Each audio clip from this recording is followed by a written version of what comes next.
Okay, just for funsies again. Um, Talking about the Cowboys game. We played pretty damn well. Starting to see some ascension here. Hopefully we can keep it up. Hopefully we can be reliable in that sense. I'm just happy to see some heart on the field. You seeing heart on defense. I think the play calling was better. I I know some fans probably were still complaining, whining, and moaning about it, but I think it was obviously a step above. We wouldn't have won that game if our run defense wasn't as good. We wouldn't have run that game if Rico Dowdle wasn't as good. So, you know, we could. There's always room for improvement. I had a couple of notes.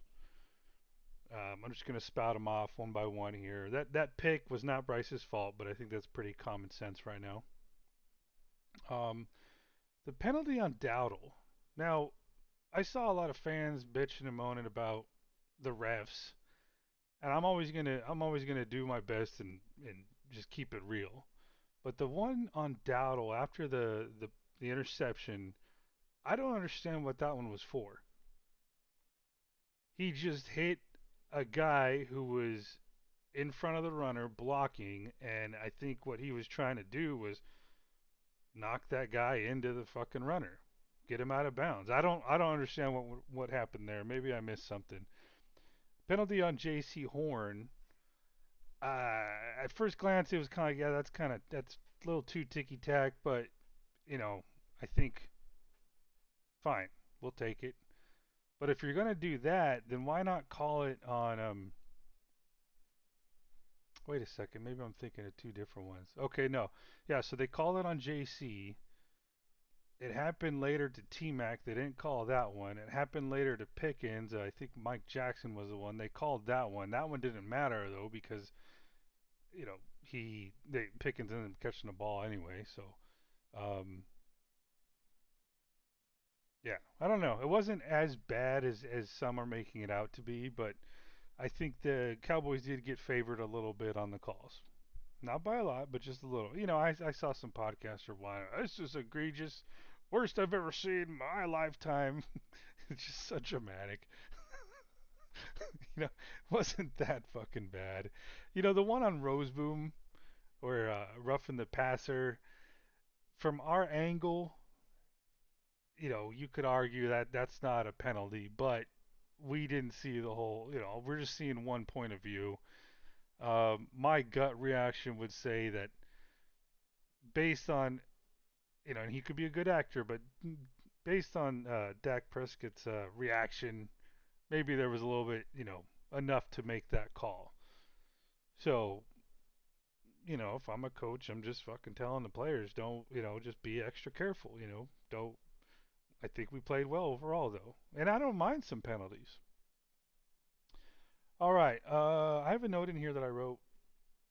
Defense has shown enough to believe, but this was yesterday, so I don't know what I fully meant there, but I think I'll just run with that. Like I said, it has real in defense. I think I know my fat finger typed it wrong, but I would probably think it was probably more of like run defense. Yeah, I'm believing more now in what they're doing. I like their heart there. They're setting the edge. They're filling the gaps. They're reacting quicker.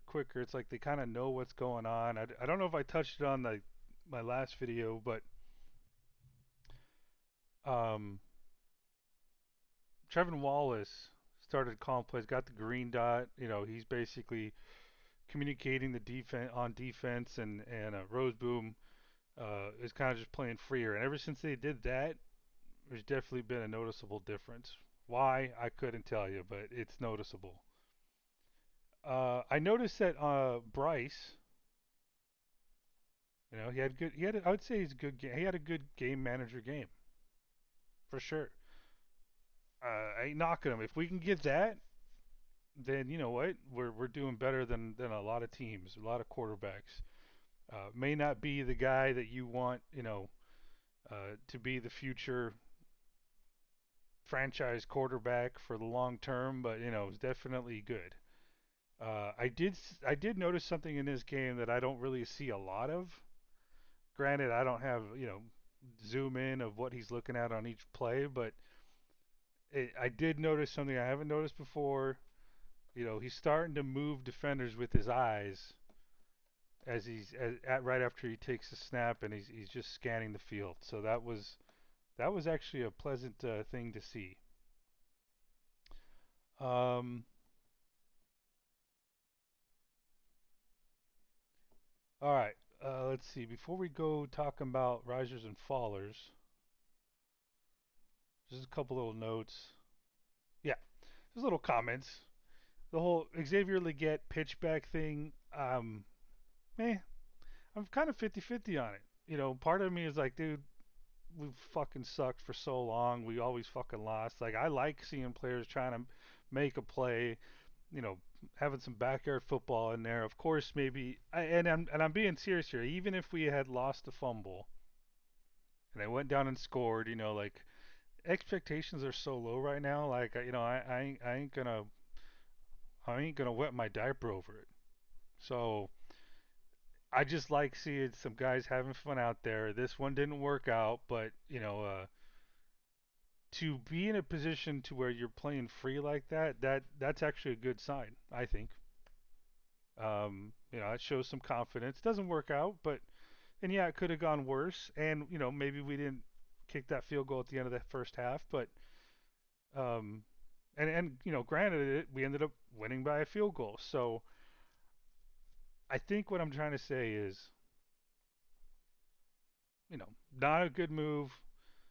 Uh, Regret it, but learn from it. It's a good opportunity to learn from that.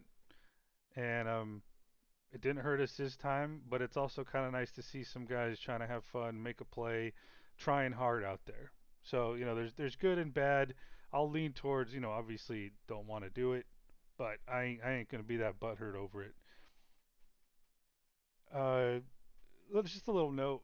You know, I'm so glad we for once decided to keep the rookie kicker.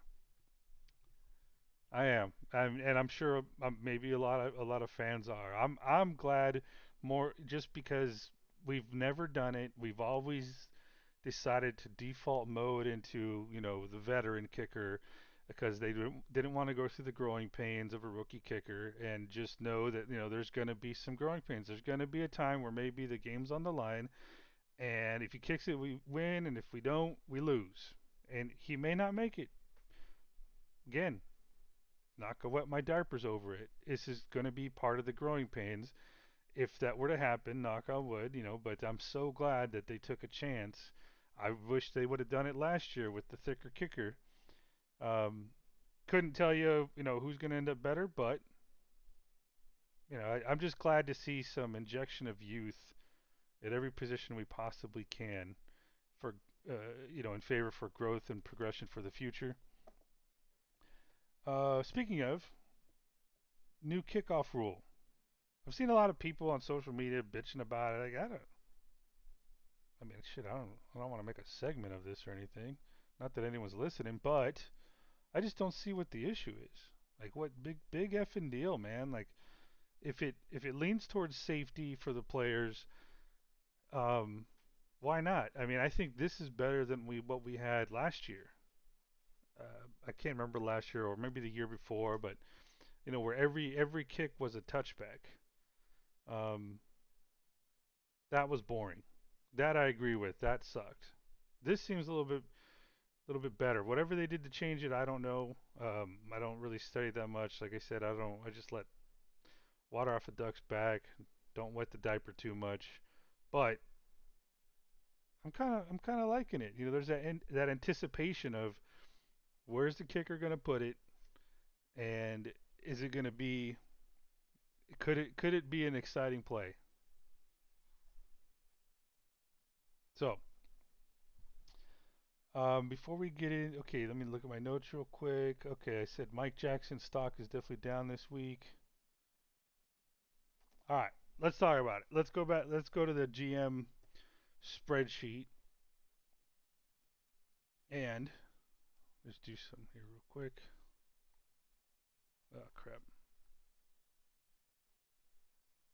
doggy pony show here. All right. Nothing really changed in my opinion with wide receiver. I'm comfortable with them all. I mean, if the coaches in time make a move with XL, meaning like let's say Coker gets to start, Jimmy Horn sees more snaps, Bryson, like I ain't gonna cry about it. They're the ones that are gonna be, have to live and die. They could get fired based on decisions that they make down the road. XL, we got to remember, man, he was a day two projection that we took at the end of the first round. In my opinion, probably because we wanted to make sure that we got him and wanted to develop him with this a size speed guy with a great personality. Sure we would like to like have him have performed better by now. Um, but I'm seeing here's what I'm gonna my prediction for XL. You're gonna see a breakout play that's gonna showcase his abilities, and he's gonna get a lot of fanfare over it. He's gonna get really excited. I think that's gonna be a confidence booster for him. He needs one of those games where he's like the man, and I think that's gonna increase his base level confidence um, up a notch or two, and I think that's gonna help his overall performance game after game. Um, I see everything I've seen of XL, not necessarily in this against the Cowboys, but just last year and early this year is when he gets the ball, it just feels like he's trying way too hard. And that's not bad, but when you're trying harder than your feet can keep up and you're tripping over, on blades of grass, then, that's obviously you need to maybe, take it in stride a little bit. But, I'm looking forward to that breakout play. I know it's kind of, we almost saw it this last game on a screen pass. I'm looking forward to it. All right. In case I didn't make it clear in my last video, but basically those in red are free agents. The one I have in green are let's go ahead and re-sign them. Um, some don't really have comments on, like DJ Dallas next time, Jake Curran, these Bam Martin Scott, those guys. But the guys in orange are guys who are under contract for next year, but could save money either pre or post. Most of them post June 1st cuts if we wanted to. So I'm not saying they're on the bubble of what I would do as a decision. That's just a financial thing. If we were to want to, I would keep our offensive line intact going into next season. I would give Cade Mays a contract. I'd let Corbett go. I would keep Damian Lewis and not necessarily try to cut him after June 1st, and then I would re-sign Brady Christensen. I don't know why the guy doesn't. I mean, I think we do. We play better as a team when he's on the field. Personally, I don't even know why they just keep tinkering with Corbett over Cade Mays. I just heard today that they're opening up the window for him to return. Why, bro? Unless it's just to fucking be a backup, I don't understand why you like why. What is it? What is it that us fans don't know that make him better than Cade Mays? I wish they would tell us. I wish someone would ask them. Um, Word it in such a way that like they're not if that they're tempted to answer to help quell any like worries or about their decision making. Um, I can't recall why I had Robert Hunt. I think this was more of like a think about. Oh, maybe these were the June 1st cuts. I can't remember. But Taylor Moton was kind of in my opinion, on a decline. Maybe it's because he's been injured. Maybe he's been playing injured. I'm not sure. But he definitely like was took a couple steps down or at least a couple steps down this year, in my opinion. Maybe we might see a different moment when he comes back. But so far, Josh Nyman, great game versus the Cowboys. I need to see more of that to make me want to consider taking up more cap space with him but I'd be more excited to basically get a young rookie in as a backup for the development for the future. Rico Daddle. I mean, dude, even after the Miami game, I was saying I just don't see them re-signing him. Now I'm leaning more towards I don't see how they can't. You know, how could you not? I I just don't. The guy's just he's just unstoppable right now. Um, and he's making a case to basically be the go-to guy because we've never seen that type of performance out of Chuba Hubbard. Chuba's good, but he's not Rico Dowdle good right now. Maybe it's a two-game fluke, but what it isn't is it's not a fluke in the sense that he's just getting lucky. He's making these runs happen. Um, he's got the explosiveness that I think Chuba doesn't have. Chuba is a basically a hit the hole and use your body as leverage against the defender to gain as many yards as you possibly can and don't shy away from contact. One cut, hit the hole, and just go.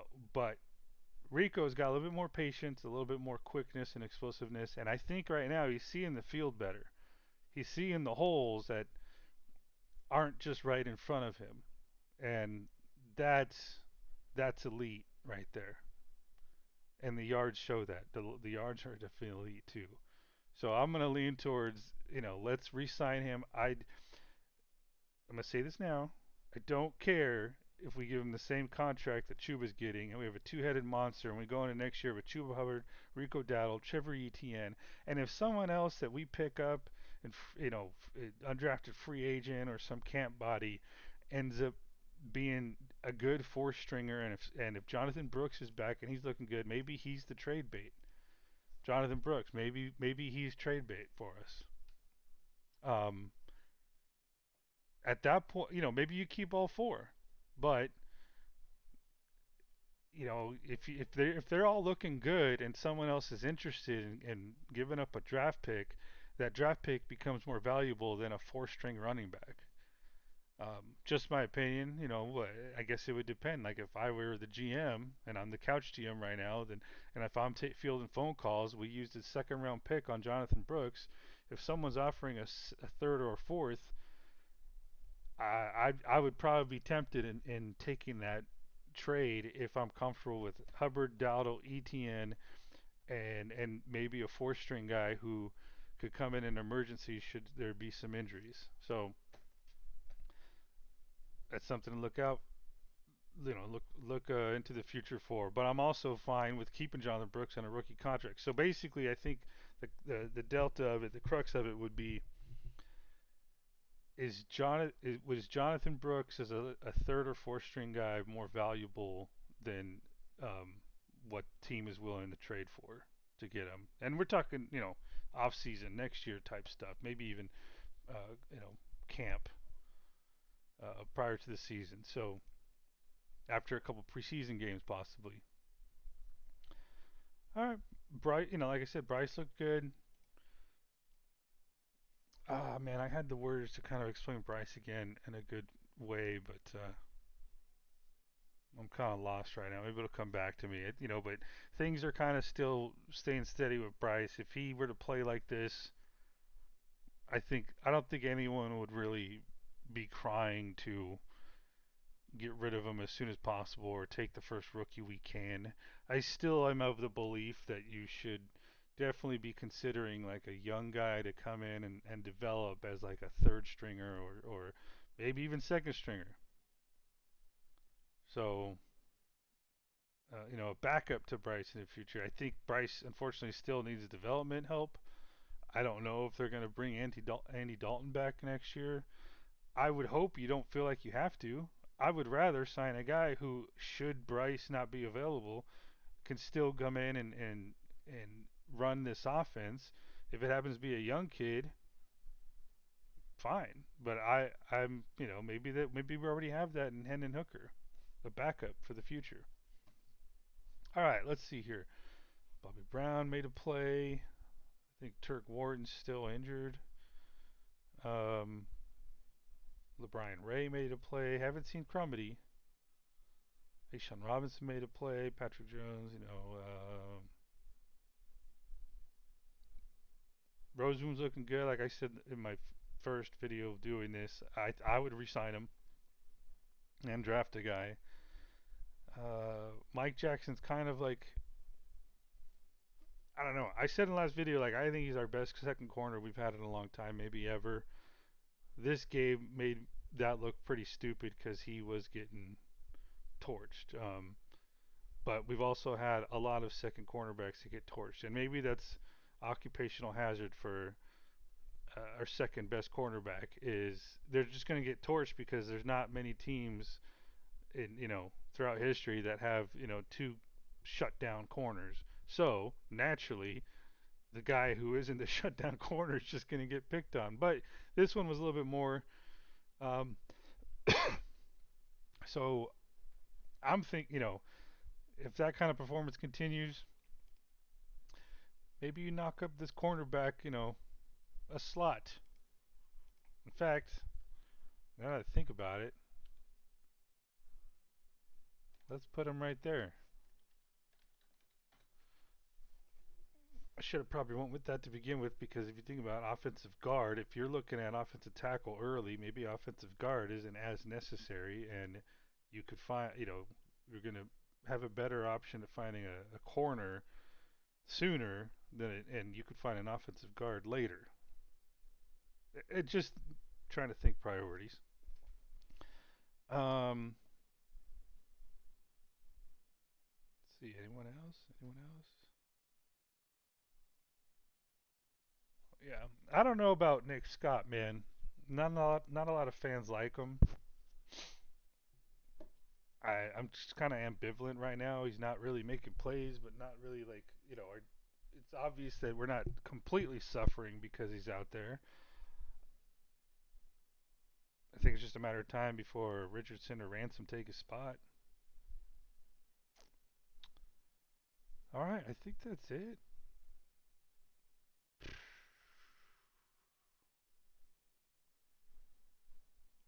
Let's see. That's just my thoughts on it. I'll probably try and get some people's reaction after I do a couple videos and ask some people I know to maybe chime in, and I'll talk about their opinions, or maybe they could write something up. But oh yeah, here's what I was gonna say. If you look at this, these are all our starters here on the left column. All right, let's go down the list. When considering either free agent or more likely rookie, could a rookie come in? Would we want a rookie come in? Could they come in to replace them? No, no, no. Like, who are we gonna get? Are we gonna get like a top? If we had like a top five guy, sure, okay, come in and replace XL. Like some kind of guy that just falls to us. That's considered like a top, like a Jeremiah Smith or something. Um, Heck, let me do something here.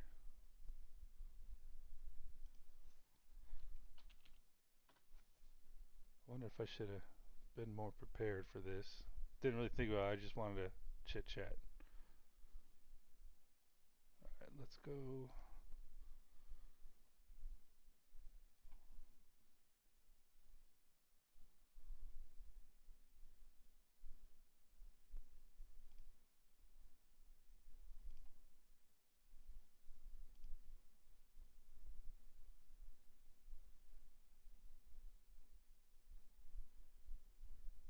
Yeah, see, Jeremiah Smith. I mean, that's just the first name that came to mind, but Jeremiah Smith isn't even. Let's see, how does this fit?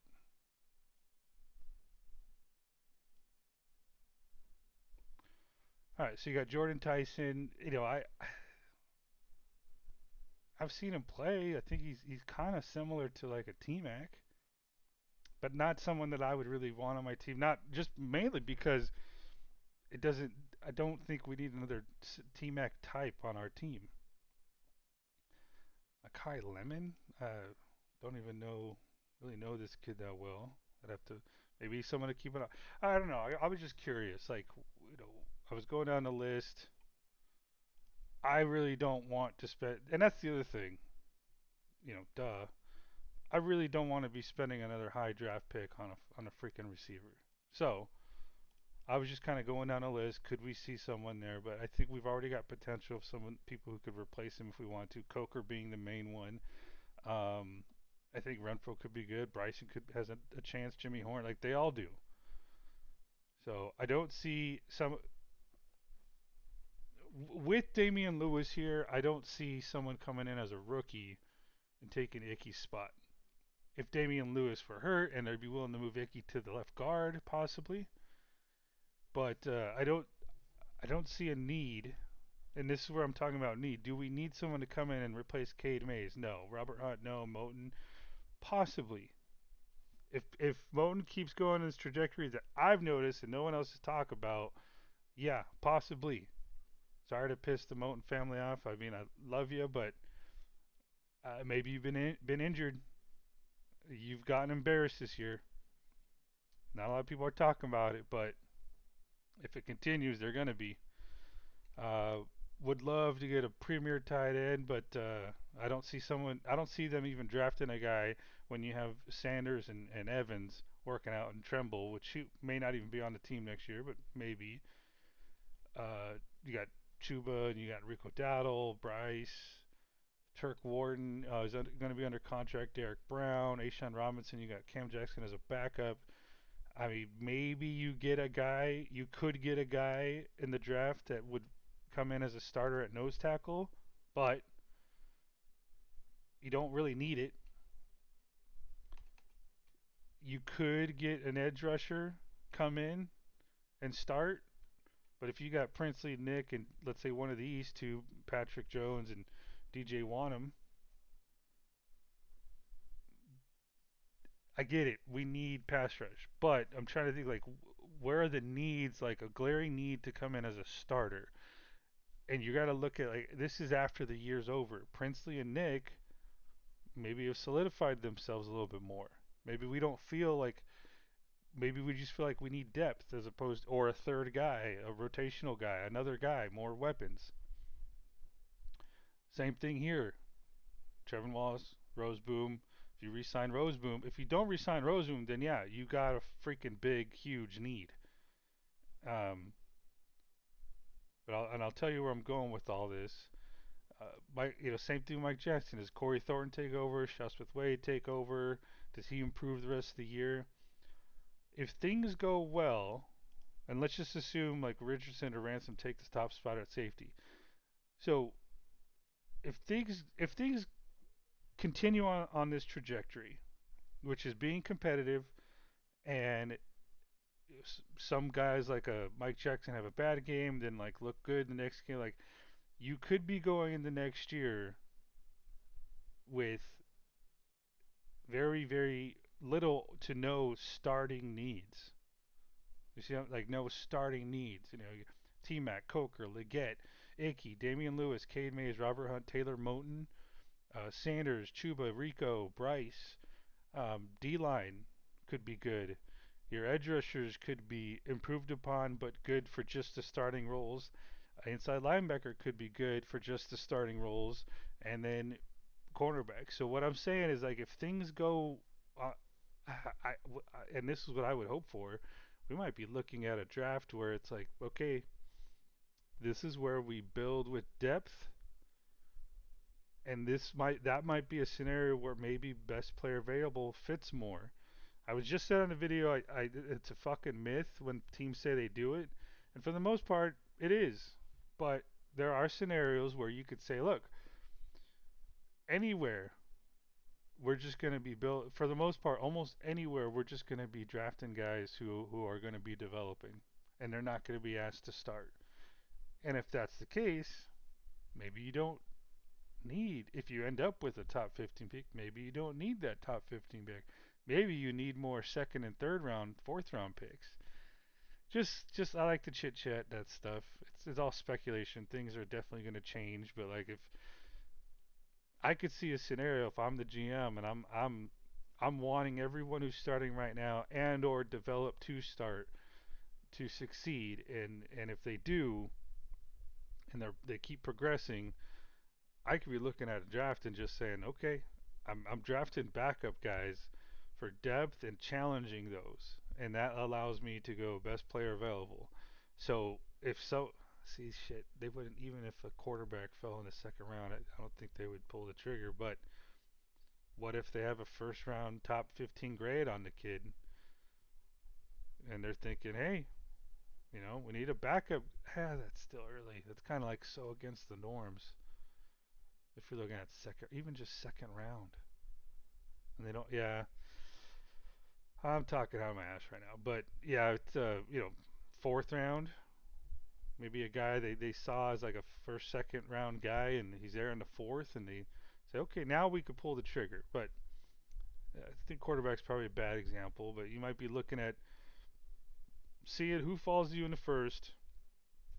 You could have a top end corner you were high on, an edge rusher, inside linebacker, tackle, and the thing is you're not going to really need to expect them to start right away. Let's say a great offensive tackle falls to us in the first round, and he'd be a good, just perfect fit at right tackle. But you have Taylor Moton, and you have Brady Christensen who could fill in need. Um,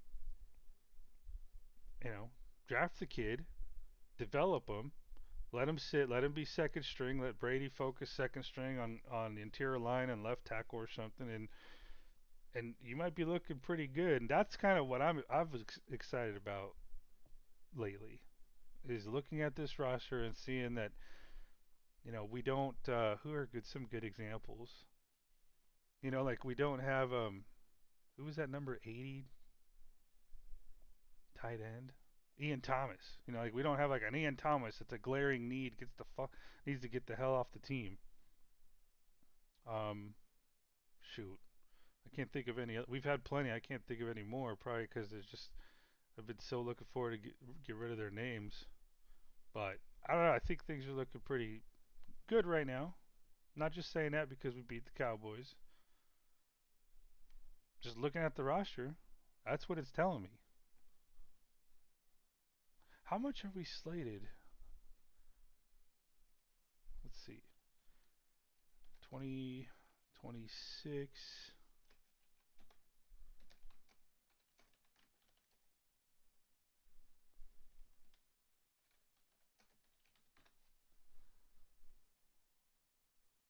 Okay. Projected out around 30 to $47.9 million in cap space. Um,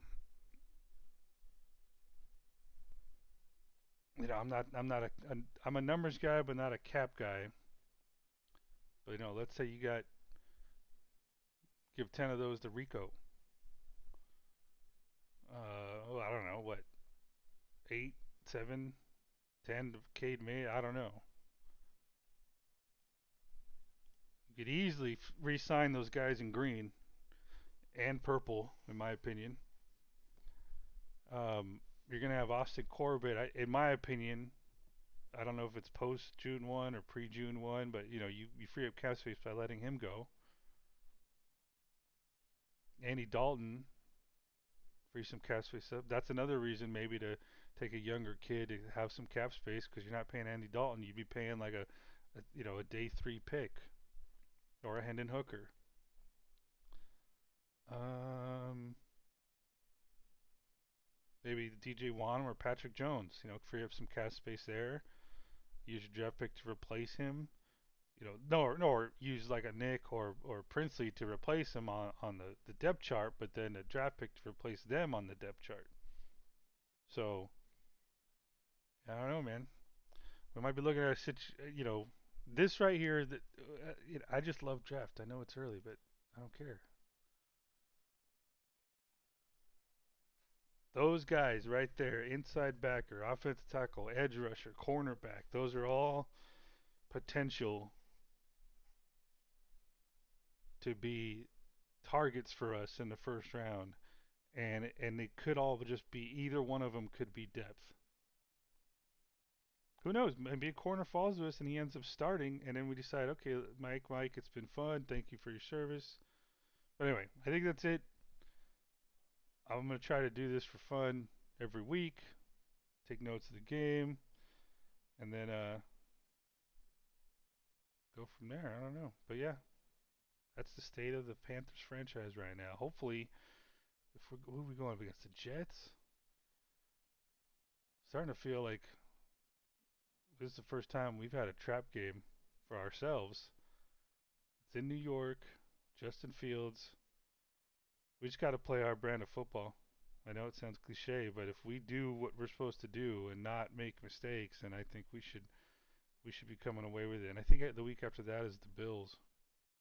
So it'd be nice to have a little momentum going into the Bills, who, by the way, are down 21 to 14 to the freaking Falcons right now. Anyway,